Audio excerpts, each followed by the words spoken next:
I've had a really amazing career journey with Salesforce. I feel like now the world of jobs is found through your network. When you're thinking about the types of jobs you want to have in the Salesforce ecosystem, think about what skill sets you can bring to the table. So I would say join the LinkedIn groups of people trying to learn Salesforce and just ask for work.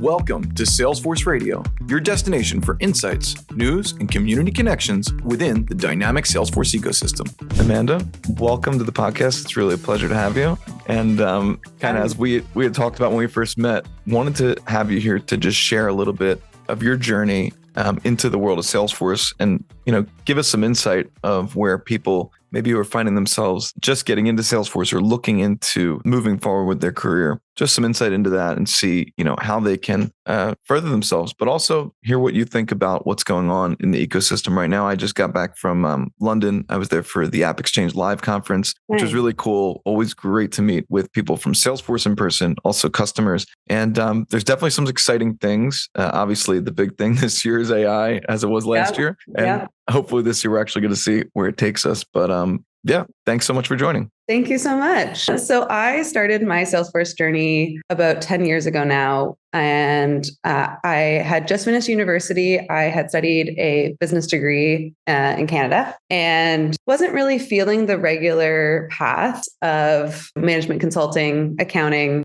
CPG marketing. So I found myself in the sales training program at Coca-Cola as my first job, which was obviously a big name to have on the resume, really cool company. But the job itself, I found it was really individualistic. Like you had a territory, you were going out, you were seeing customers, but there wasn't as much of a team aspect that I realized I was really looking for. So I had a friend who was working at Salesforce in their SR department at the time, which is the sales rep when you start at the bottom of the sales totem pole at Salesforce.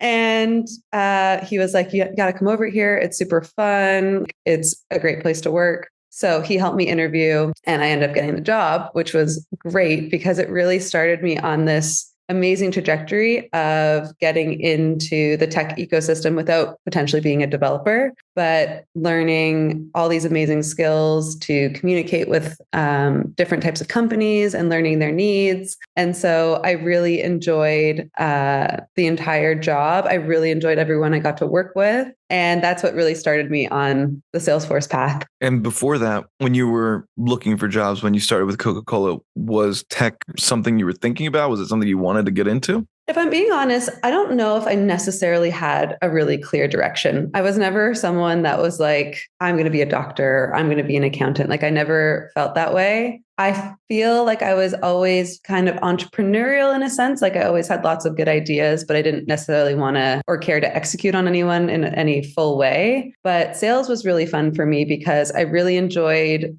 being with people, presenting. I've always enjoyed presenting.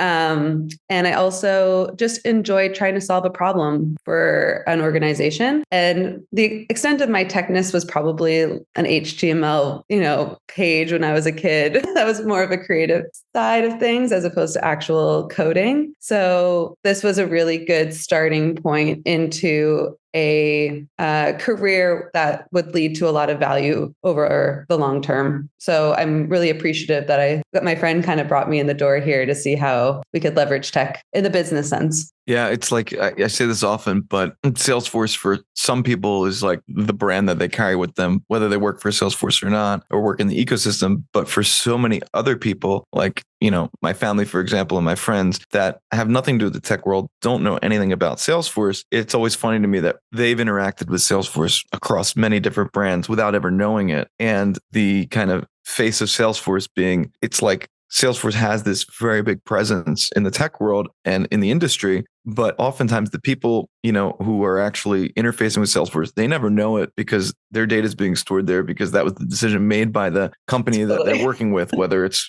any of the big brands that you shop in a store or, some member program. And I always find that really to be kind of interesting. And then what happens always is after, I speak with someone and have that conversation, a week later, they're like, oh, I watched the Super Bowl and I saw the Salesforce commercial and it's so cool that you work for Salesforce. And I'm like, I don't work for Salesforce. There's actually I don't even know how many companies around the world, I don't think anyone knows, that are part of this ecosystem that are making it work together with Salesforce. And, I always just kind of love that array and that beautiful kind of mural that they create. Well, and I have to say, like, I've had a really amazing career journey with Salesforce. So I really can tip my hat to them to say thank you for the career that I've been able to have, because I've been able to build skills across sales. And so I was at Salesforce for about 3 years in the sales area, working my way up from sales rep to business development rep, where you're doing just cold calling, and then carrying a territory as an account executive. And then I just realized after those 3 years that I really enjoyed more of the implementation side than the actual sales side. My manager actually used to get mad at me because I was spending too much time helping my small clients implement that, selling more to other companies. So that was probably a good indicator for me to say, okay, I should probably be on the implementation side. And that's when I moved to a company called Traction on Demand, which was a fairly large Canadian-based implementation partner for Salesforce. And what was amazing about working for them was the whole company just focused on Salesforce implementations. And so you just had, honestly, hundreds of people living and breathing Salesforce solutions every single day. And so the rate at which I learned about how the platform could be used across all the different industries was super cool. So you could see it applied to almost every industry, solving different problems. And then even if the problem was in one industry, you can sometimes apply that same problem to another one. And I just felt like I was learning a ton over the 4 years that I worked there. And it was so fun to be able to solve a lot of different problems with the platform that way. So when you got that job, what was your official job title? What did you apply for? Yeah, I started as a junior project manager, and it was a good entry point for me because I wasn't technical, so I wasn't necessarily wanting to build on the platform per se, but I'm very organized. And in that role, you also kind of acted as a business analyst at the time as well. So you were gathering requirements, you were managing the project scope, budget, and timelines. And at the time, I was actually thrown on a fairly hefty project out of the Toronto office that covered 4 or 5 clouds. It was many multi-million dollars of business, and it had kind of stalled at the point that I had joined it. And so I really focused on trying to help the project move forward by making the adults make decisions, is what I used to say. I would say okay, team, we're not leaving the room until we have a decision. And yeah, we were able to progress the project and get it completed. And that's when I learned that I'm very good at helping to facilitate different groups of people to make decisions and keep the project moving along in a way that still adds value, but it's not, we don't just cycle on the same decisions over and over and over again. So you mentioned that when you started in that position, you weren't technical. And obviously that's a word that gets thrown around a lot. I've seen people come on, a demo and say to the customer, are you technical? And they're like, well, I'm not technical. I am technical. And obviously it's a bit of a vague, way to describe oneself. Where do you see yourself now? Are you technical at this point? Has that been passed, or do you still feel like you're, helping with the project and the organization? Okay, so this is how I qualify it. I am technical enough to be dangerous in the way that I understand all of the technical terminology. I understand how to evaluate different technical solutions. I can build and configure on Salesforce up to a point, but the minute you have to, if you say flow, I'm probably not going to be able to do flows yet. Any type of process automation I can't actually do, but I know what's possible to do. If I have the right team, I can explain in a lot of detail what needs to get done and how it should be tested and all the different considerations for it. And the reason I'm able to do that was I was paired with some really amazing solution architects with me, and we really acted as a team. So I would be listening,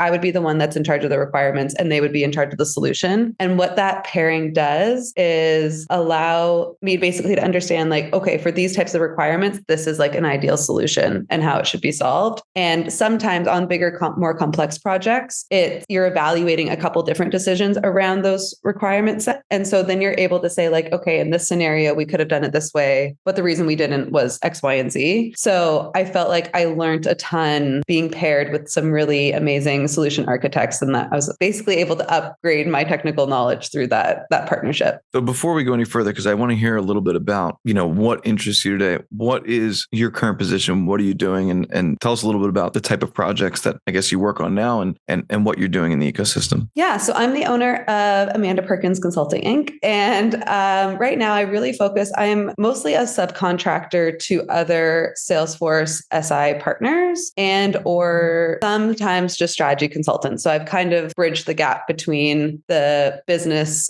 technology side, and sometimes we've moved into the people process organizational design side. And it's kind of just been a natural progression. So I am currently subcontracting at 4 different companies, which sounds like a lot, but they're all different types of work. And I think that helps me because I like to have lots of different things on the go. So for 2 of them, I'm helping 2 different partners build up their practice because my experience with traction on demand, I've seen lots of different types of projects. And so to help them scope projects, help them know what statements of work should look like, figuring out how to resource projects so that they're set up for success, considerations on, different tooling sets, et cetera. So I'm doing that for 2 different companies right now. And then on the other one, I'm doing more, I kind of moved into the nonprofit side of things last year. And that's been really great for me to learn how Salesforce applies to that industry. And so for the nonprofits right now, I'm helping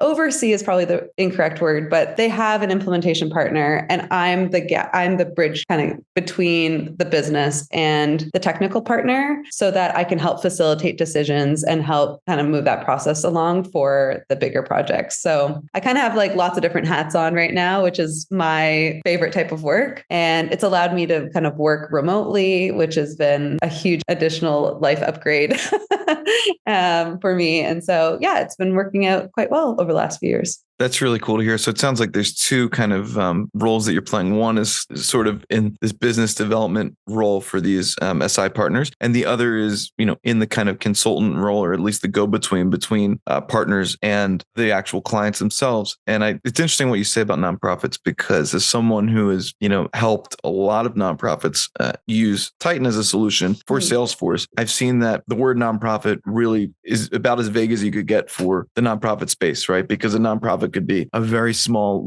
organization helping, immigrants or refugees with a very small budget. And it could be a massive, grant writing foundation. That's one of Salesforce's, great customers that it's putting all these resources into. What have you found in the nonprofit space to be interesting to you? Where do you see the opportunity for yourself there? Yeah, great question. So at another organization I was working with last year, I was actually doing a lot of the hands-on building of the nonprofit solutions using Salesforce solutions last year. And I think nonprofits are doing such wonderful work. But what I am noticing is that the solutions are still quite complex in order to adopt them. And it's just kind of like the brunt of Salesforce, unfortunately, is that it is a very technically complex platform in the sense that it can do a lot of things depending on what you'd like it to do. But for a small nonprofit, they don't have a lot of resources. They don't have like a center of excellence. They probably don't even have budget for like one admin. It's a pretty difficult platform to maintain if it's not set up properly. So that's kind of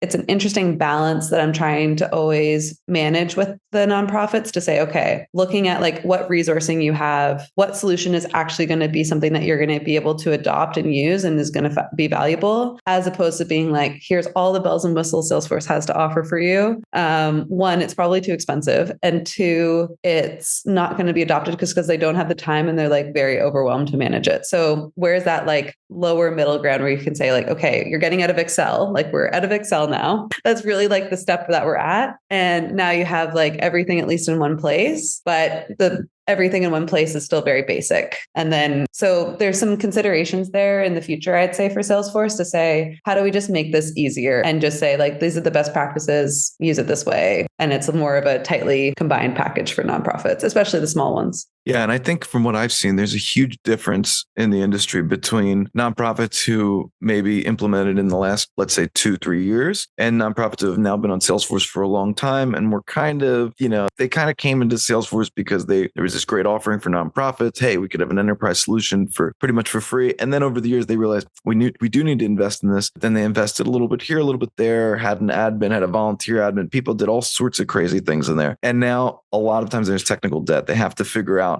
how to, go ahead and further themselves. And that sometimes becomes this kind of tricky thing for them. And then you have nonprofits today who are coming into Salesforce, they're bringing in a partner, but still you have ones that are just like jumping into Salesforce, not really knowing what they're going into. I guess from your experience, do you have any advice for nonprofits thinking about, going on to Salesforce, or nonprofits who have been in Salesforce for a long time, but aren't really seeing the value that they think they can get out of it? Yeah. So for American nonprofits, so 501c3s, there is a free platform called Give Lively, and it's built by philanthropists. And it's a giving platform. So it's the page where you go on the website and you say, like, I want to donate $5 or $10 or whatever. And I've implemented that now for a few different clients, and it has a native integration to Salesforce. And so as a free platform, it works very well, like very good support. It works well. And integrates into Salesforce so that you can really modernize your giving structure, especially for like really lean nonprofits. It's a really good solution.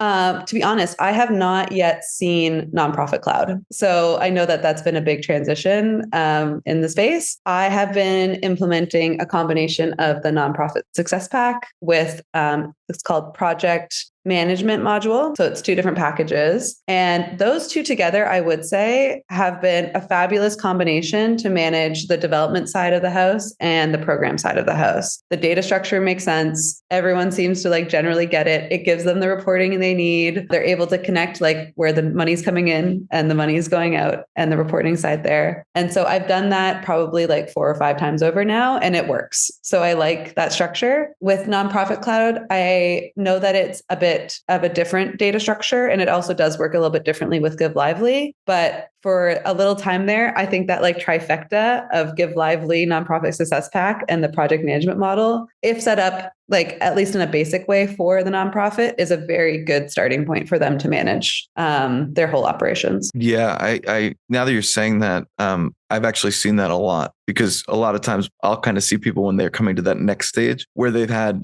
Give Lively, they've had kind of the basic architecture in Salesforce for the nonprofits, and they haven't done so much to, no big implementation projects, but they're kind of using what's out of the box. And a lot of times that is a really good place to be, where you're actually not trying to get too fancy. You're trying to just do things in a normal way. And then basically what will happen is people have Salesforce for, a little bit, maybe it's a year, maybe it's a couple of years. And then they'll come to me at Titan and say, hey, okay, we've been, accepting donations here. We've been, getting leads here. We've been still kind of generating documents sort of manually in our back office, printing them out, putting signatures. Now we're kind of looking to put that all together, and we're looking to now have, our event pages be dynamic and come from Salesforce in real time. We want to have, all of the document generation automated and be on, in flows, because now they've been with the system a while. They're saying, okay, now we understand we can start automating things, and we want to have, documents coming into the system and being sent out to donors,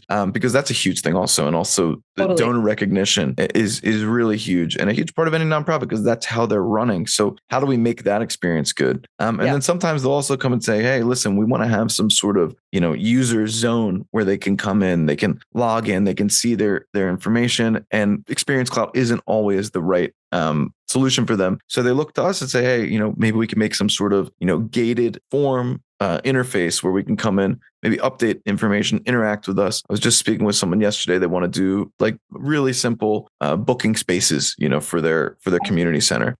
Use case that a lot of people are talking about. We were able to show them how they could do it. And the nice thing about using a tool like ours, which is an ISV, is that the maintenance is low, right? And we're completely integrated with Salesforce. So I really appreciate you kind of talking about trifecta and how that's really good in the beginning for a lot of people. So if anyone's listening to this and they're thinking about getting into Salesforce, where they're, they already started, but they don't really know what they're doing, I would definitely say take that advice, as a first step. Well, and the reason I say that too is I've had some nonprofits buy a lot of the platform right out the gate, and it's really hard and it's overwhelming to do all at once. Like to learn Pardot, to learn Salesforce, to learn Tableau. I appreciate that over time there's value there. So I don't want to undersell the Salesforce to say like, depending on the situation, but a lot of these nonprofits don't have the capacity at the forefront to be implementing Tableau. Like they probably don't really need it, until there's some large organization that has massive reporting needs, or they really truly have extra data sources that they need to bring in. Sometimes I see like a little bit of like overselling there, which I appreciate. Like, the Tableau guys got to make their numbers, but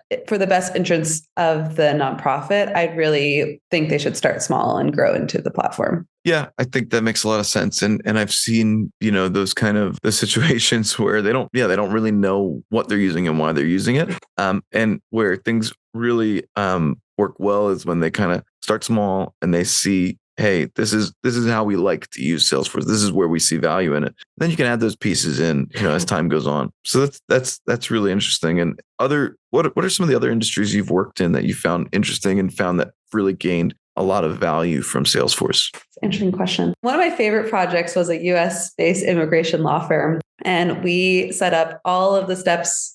Well, we categorized all the different visas to immigrate to the U.S. They called it alphabet soup because it's like a B visa, a C visa, etc. And then created all of the steps that it takes to go from not having a visa to getting a visa, all in Salesforce. And it was so smart because realistically, all the different categories have fairly standard steps. And a lot of visa processes are not that transparent. So the whole goal of this law firm was to add transparency to everyone who is putting an application through. And it makes so much sense. So we were able to build a portal. And so people would always know like exactly when they needed to share documents, when they need to provide new information, general timing and guidelines on like how long things take once the application's with the government. And I really liked working on that project. It was hard. It was complex. I was working with lots of lawyers, which you can imagine they were very set in their ways, but they were a really good group. And I felt really proud of that project because of how it turned out. I think we did a good job with that one. And then when I was at Traction, I actually transitioned into a product management role where we were building a Salesforce solution for our delivery team to manage requirements so that over time they could see a requirement and they could pull the user stories ahead of time. Because as you can imagine, like especially with a company like Traction where they're doing hundreds of projects all at once, there's so many similar requirements and so much similar solutioning to those same requirements that we should be able to recycle the best solutions for those requirements. And so I had this brilliant team at Traction. They put like the best developers, QAs on it. And I just have never worked on a team where everyone was so excellent at their roles that it like was almost boring because there was just no conflict. Like everyone was just so good at what they were doing. We had like a clear cycle. We had our requirements, we would groom our requirements. Everyone would know exactly what they were doing. We would test it and we would deliver on this cycle. And that was like one of the most fun projects I've ever been a part of. And were you around for the project to come to fruition? Did you get to see it implemented? So it was currently implemented. We were kind of like iterating on it at the company. And then Traction was going through a bit of a transition phase as well. They were kind of prepping to sell, even though they weren't telling us that, to Salesforce. So there was two kind of different directions that product could have gone. I decided to leave Traction before they sold it to Salesforce, just because I was feeling like I wanted to potentially try this independent contractor life. It was during the pandemic. I was by myself a lot in my apartment in Toronto, and I ended up going to Costa Rica for 6 months in the second year. And that's where I met a lot more digital nomads who were working remotely. And I was like, I could do this too. Wasn't it so nice to be able to work by the beach? So that's what kind of kicked off this whole new idea of how to work and live. And I had gained, I felt like enough experience within the Salesforce ecosystem at that point. I'd worked on at least 5 major projects across PM, QA, BA. I managed teams of developers. I managed delivery teams across multiple geographies at that point, and I'd managed products. So I felt like at that point I could take a step back and say, okay, maybe someone will just need me a couple hours a week here and there. And it ended up working out. So that's where I decided to take a step back and then start Amanda Perkins Consulting Inc. So, and knock on wood, working. That's a lot of fun. And so currently you're independent. Do you have any other people on your team, or really it's just you and you're consulting with the different, SIs and customers? Yeah, it's just me right now. I have kind of dabbled with the idea of bringing other people on. I've just been trying to keep my life pretty simple these days because I've moved Portugal. So that's been like a huge transition as well. So I was trying to not have too many things going on at the same same time. But that's not to say in the future that I wouldn't bring on more people. I think if I were to grow, I think I would try and build out like a really strong Salesforce BA team, because I feel like that's probably the biggest gap in the market right now is super strong business analysts who are able to hear what the clients are saying, but then deduce what they actually mean, which are usually two different things, and to pair it with a technical enough skill set where you won't be just writing requirements that are going to be totally custom just because the client asked you for it. So that's what I find is missing in the market. Kind of hard to teach. So to build out that bench is potentially difficult, but potential in the future. Never say never. So on that point about the BAs, so where do you think the skills could come from? Like who do you think would be a good person to start pursuing that type of work? I think people who have a natural curiosity to understand different business processes and like why things work the way that they work, as opposed to just hearing what's happening today. So a lot of the times what I see is people will go into a business and they'll ask like, tell me about how your sales process works. And the client will explain it and they'll say, okay. And that's it. Then they're done. The person that I would be looking for would say, okay, like why was this process set up in the first place? Is it working well? What's not working well?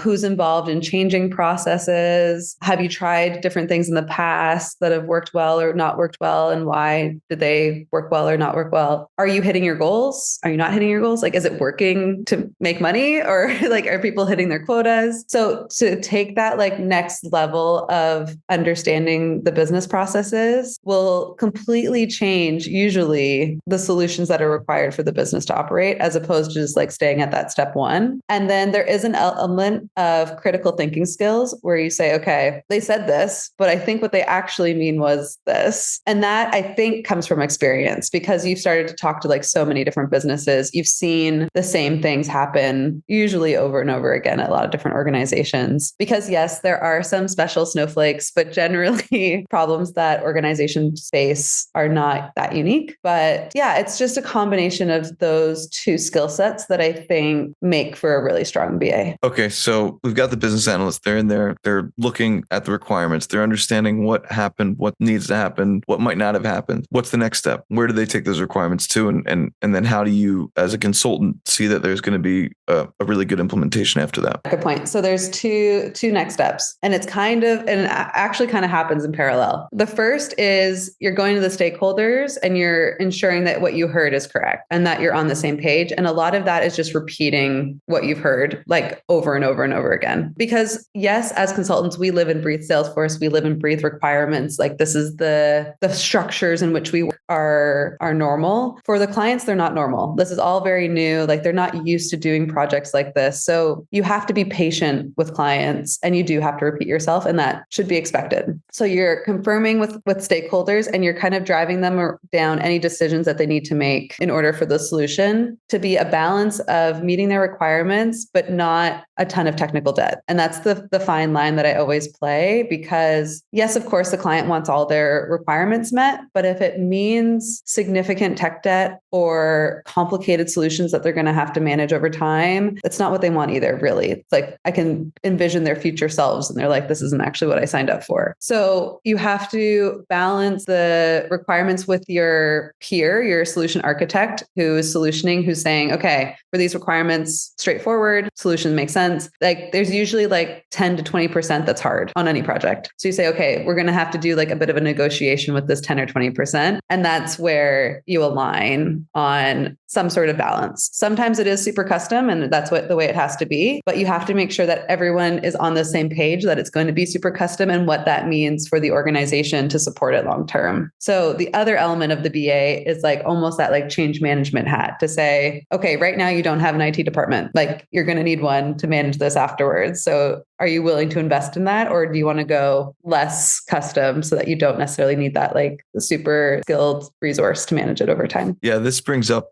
something that I experience sometimes because, I work with a lot of different implementation partners around the world, from really small kind of, mom and pop shops to pretty big organizations. And sometimes, we'll have a conversation. I'll have a conversation with the SI and we'll talk about, hey, this is kind of the roadmap. This is what they want, so on and so forth. And they'll say, can we connect you with the customer so So you can show them, a form solution or a document generation solution or something that they're currently missing in that kind of interaction with the Salesforce. And sometimes what will happen is I'll get on a call and the consultant won't be there with the customer. And, in a way I'm representing the consultant and what they want, right? I'm not looking to get the process, way off track. I want them to finish their project with this great consultant that came to us and said, hey, we'd like you to be a part of this project. And so, we'll talk and I'll have an idea of what a lot of the requirements were before I got on the call. But, we start talking and then, the customer starts throwing out all sorts of things. And either that happens or I start showing them things that, I think could be interesting to them. And all of a sudden they're like, we want it all. And I'm like, hold on. I spoke to, whatever your consultant's name is, and they said you've got a roadmap, right? And they said that they have a plan for what you want to do. Let's bring them into this conversation and see, where they want you to start and where they want you to go. And I love that. For me, like that's great because it's great to be able to show someone all these different things they could do. The question is, are they ever going to implement? Because for me, if they don't implement, it's a loss for me, right? At the end of the day, maybe it was nice that they, signed up for us for a year, but then after a year, if they didn't get through the project as much as they want, it's the relationship isn't going to stand. So thinking about, I think, as you said, like kind of the requirements or the overall vision versus what kind of technical debt it's going to, bring in the short term, super important. And I always love when I can tell what the level and the quality of the consultant is when I'm, speaking to the customer, right? Because they're like, okay, they feel like they were taken care of as opposed to, someone sat with them in a room and just threw tons of stuff at the wall and wanted to see what sticks. Totally. And a lot of it too is like, sure, you can, hey client, like you want everything? Like, sure. It means like your budget's going to increase and your timeline's going to increase, but like, sure, we can do it all. And you're potentially to change, like, do you have people that are going to manage this alongside us at this, like as fast as you want to go? So like, there's always the option of that, but realistically, there's very rarely the organization that's like, sure, we can throw 5 more people on this. Sure. We have like all this dollars already allocated and sure, like our timeline can push by a month or 2. Like, it's just so rare that that's the actual true option that, I mean, as a consultant, I always give it as an option because you let the client decide, but you have to explain like what's needed on both sides for it to be successful. And usually the variables are not aligned to make it happen. Yeah, I think that one of the things when I initially came into, the ecosystem and started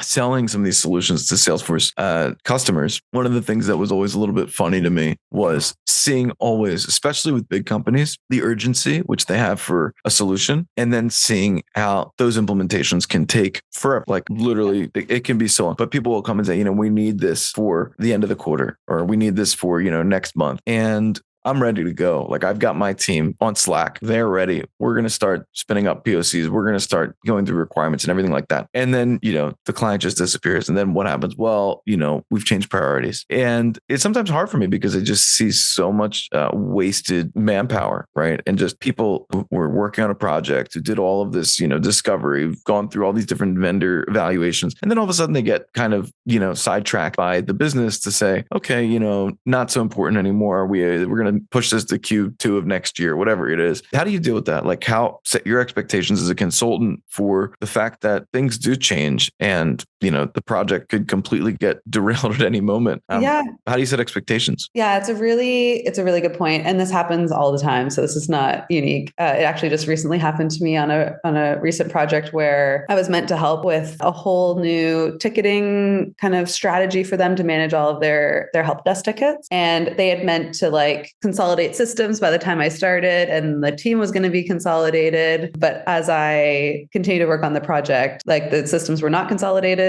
the teams were not consolidated. So that's the great thing about a change order. And I just think that I don't get that personally attached to projects anymore. I used to care and like personally care so much about all my work. And I still do. I still take a lot of pride in the work that I do. But when situations change that are like so far out of my control, that as long as I feel like I'm delivering what is a reasonable deliverable with the change and communicating that. So the way I handled that situation was I was working with our main stakeholder to say, look, based on the way things are now, I don't expect many changes to happen in the time frame we decide for this project. Would you agree? And they would say like, yes. And so we said, okay, let's realign on what a reasonable deliverable is that I can still deliver value to you. So I'm not just like going away, but it's definitely different than what we originally agreed to. So it's like everything. It's a little bit of negotiation, but it's that creativity almost that say, okay, I'm still here. You still have budget for me to help you. So how can I help you that it's a reasonable goal and you can still maintain after I'm gone with your existing structure. And it doesn't just like assume all of the other structures that changed previously. Yeah, I think that last point is key. Like, how do we continue with this when that point person, that consultant isn't in the picture? And how do we also, not have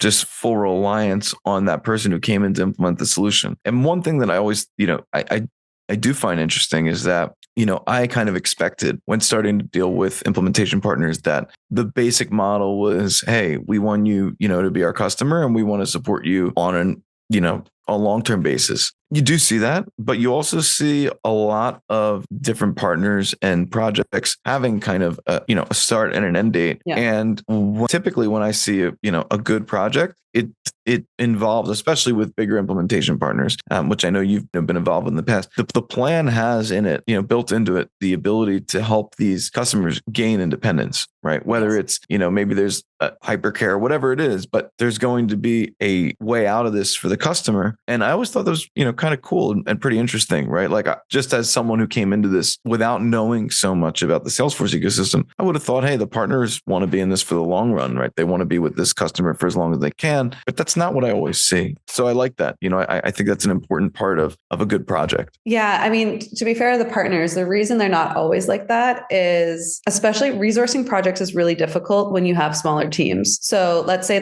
they're going to keep selling. They're always going to be selling projects. And then to plan out when those next projects can start, it's more profitable for the partners to take on the next big project than to stay on for like a couple hours a week to do hypercare for like a while. So if they planned well, there would be like one or two people that would stay behind and help with that hypercare, but that's not always a reality. So that's the difficult balance that those partners are managing. But luckily with Salesforce these days, there are so many people in the ecosystem that you could get creative with who's supporting you, but they would just have to get up to speed on, the solution. But there's a lot of people in this world that focus on Salesforce. So if you really need someone, there's someone out there that can help you. Yeah, that's exactly. And I guess, with that, to transition a bit, what have you seen change in the last, 10 years since you got started? And where do you think things are going like in 2024? What are we expecting to see? What are you excited about? Yeah, great question. When I was at Salesforce, when I was in sales, I sold Sales Cloud, Service Cloud, and Pardot. And like platform existed, but like no one sold it.